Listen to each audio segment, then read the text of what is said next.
മുനമ്പത്തെ താമസക്കാരിൽ നിന്ന് ഭൂനികുതി വാങ്ങാമെന്ന് സർക്കാർ. ക്രിസ്മസ് അവധിക്ക് ശേഷം കോടതി തുറക്കുമ്പോൾ ഇക്കാര്യത്തിൽ സത്യവാങ്മൂലം ഫയൽ ചെയ്യും. എന്നാൽ ശാശ്വത പരിഹാരമാണ് വേണ്ടത് എന്നാണ് മുനമ്പം സമരസമിതിയുടെ പ്രതികരണം.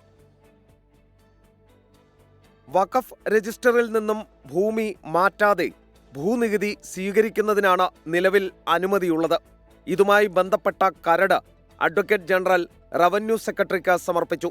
സർക്കാർ പരിശോധനകൾ കഴിഞ്ഞ് അവധിക്ക് ശേഷം കോടതി തുറക്കുമ്പോൾ റിപ്പോർട്ട് കോടതി പരിഗണിക്കും.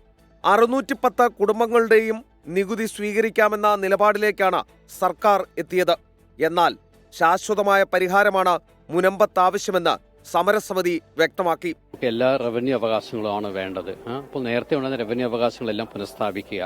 ഒരു പണം കൊടുത്ത് വാങ്ങിച്ച ഭൂമിയാണ്. 10-35 വർഷങ്ങളോളം എല്ലാ റവന്യൂ അവകാശങ്ങളും ഉണ്ടായിരുന്ന ഒരു ഭൂമിയാണ്. അത് പെട്ടെന്ന് ഒരു ദിവസം ഇല്ലാതാകുകയാണ്. അതിന് കാരണം വഖഫ് രജിസ്റ്ററിൽ ഈ ഭൂമി ചേർത്തെടുത്തുകൊണ്ടാണ്. അപ്പോൾ അത് ഇല്ലാതാക്കുക. അത് ഇല്ലാതാക്കി കഴിഞ്ഞെങ്കിൽ ഞങ്ങൾക്ക് എല്ലാ റവന്യൂ അവകാശങ്ങളും വീണ്ടും പുനഃസ്ഥാപിക്കുകയാണെങ്കിൽ അതാണ് ഞങ്ങൾ ആവശ്യപ്പെടുന്നത്.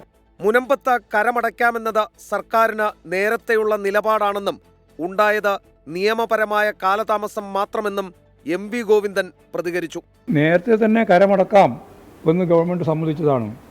പിന്നീട് അതിൻ്റെ തന്നെ ഭാഗമായിട്ടുള്ളവരുടെ കേസും കുഴപ്പവും കൊണ്ടാണ് കരമടക്കാൻ സമ്മതിക്കാതിരുന്നത്. അവർ കോടതിയുടെ ഭാഗമായിട്ടാണ് വേണ്ടത്. 2022 ഭൂനികുതി വാങ്ങാനായി സർക്കാർ സർവകക്ഷി യോഗം ചേർന്ന് തീരുമാനമെടുത്തെങ്കിലും കോടതി ആ നീക്കം തടഞ്ഞിരുന്നു.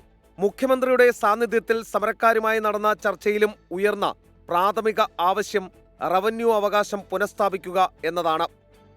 ശ്രീകാന്ത്, 24, കൊച്ചി.